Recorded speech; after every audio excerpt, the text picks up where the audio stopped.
rassemblons ce matin autour du buste de Rémi Ollier pour célébrer, comme cela a été dit, le bicentenaire de sa naissance. Fin du XVIIIe siècle, donc vers les années 1700, vers fin 1700, il y a clairement une division ségrégationniste basée sur la couleur de peau à l'île Maurice.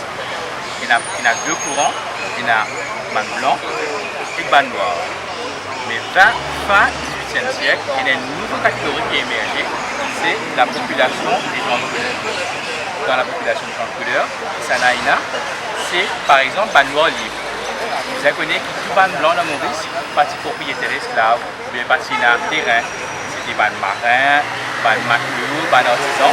Donc je prends partie aussi dans sa population-là. C'est une quoi dire à ban noir, mais qui libre.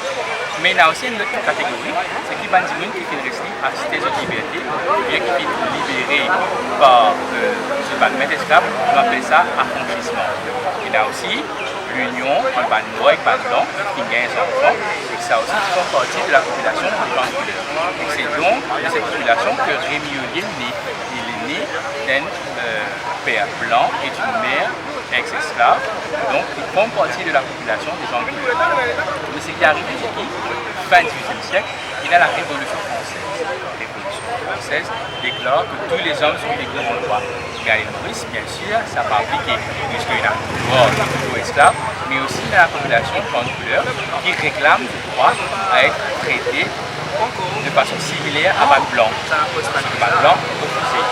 Il y a deux journaux principaux, le CNIL, le Musicien, donc deux journaux qui causent juste de la population blanche, et PENA, pas une population blanche, PENA droit à la noire, PENA droit à la parole.